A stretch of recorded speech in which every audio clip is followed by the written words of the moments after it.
Alrighty guys, welcome back to your 7th C++ tutorial, and in this tutorial, as promised, I'm going to be going over basic C++ arithmetic. Now, I don't know, I think it was like 2 tutorials ago, I gave you guys a variable and I showed you guys that instead of just setting it equal to a plain old value like this, you can use basic arithmetic like 4 plus 6. And then when you go ahead and you print it out x or anything like that, it actually calculated the value and printed out the answer. So go ahead and run this and you see that x now equals 10, 4 plus 6. So aside from addition, I want to show you guys all the arithmetic operators that you can use, and they're a little bit different than you might expect. So let's start with the easy ones first. The first one is subtraction, and of course, like 8 minus 4, this would be valid. If we go ahead and build this, we saw that the answer would be 4. So addition, subtraction, easy enough. But also, aside from addition and subtraction, you can use multiplication. But make sure not to use x like that because that'll mess up. In order to multiply in computer programming, you use the asterisk, and that's the symbol above the 8 on your keyboard. And what this is going to do is multiply these two numbers, 8 times 4. So now if you go ahead and run this, we should get 32, and check it out. 32, just like that.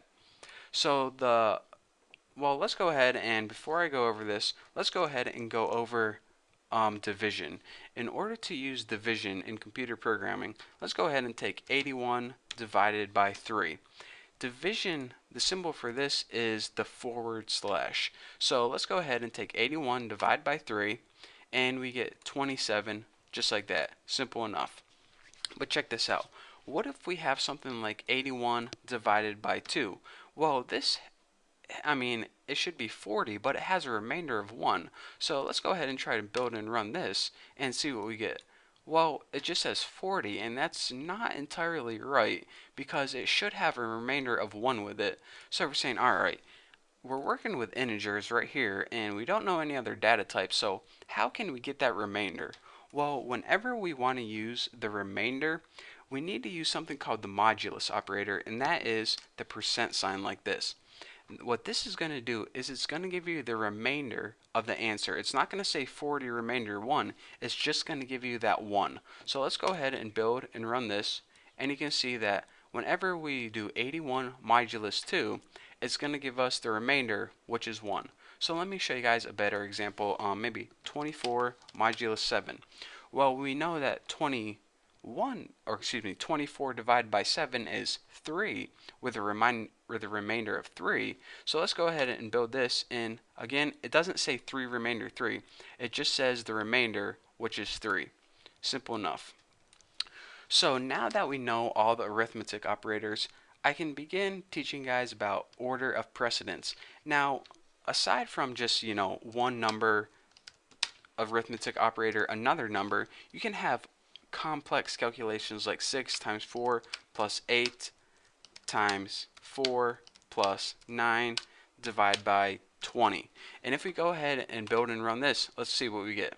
56. We're saying, alright, so what order is this doing this in? Is it doing 6 times 4 and then plus 8?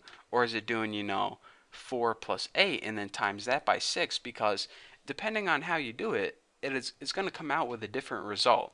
So the basics is this. If you remember way back in like 7th grade math, you know something called your associative property, and that's pretty much this. Anything that's in parentheses gets done first. If you don't have any parentheses, it goes like this. It does all the multiplication and division, which would be this, this, and this. It's going to do that first. And then it's going to do your addition and subtraction.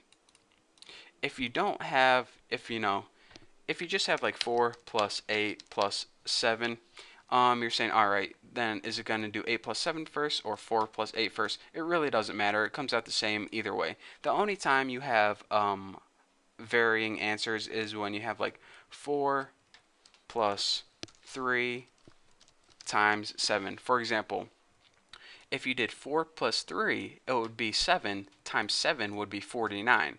But whenever we run this, whoa, easy box, we get 25. Why is that? Because it uses the associative property. It actually multiplies first, which is 7 times 3, and that's 21 plus 4, which is 25. So again, if you want to explicitly say 4 plus 3 first, you need to surround that in parentheses. So now whenever we build and run this, it's going to run your parentheses first and say, alright, 4 plus 3 equals 7 times 7 equals 49. So remember, the rule is this: parentheses first, then your multiplication and division, and then your addition and subtraction. So remember that, and if you get confused, it's called the associative property. You should have learned it in like 8th grade math or 9th grade math, or maybe 7th grade. I don't know, I can't remember. It was a long time ago. For now, that's all I want to talk to you guys about: basic arithmetic and how it works in C++. So for now, that's all you guys get. So thank you guys for watching this tutorial. If you have any questions, go to my website, thenewboston.com, and click on forum, and you can ask me there. So one last time, thank you guys for watching. Don't forget to subscribe, and I'll see you next video.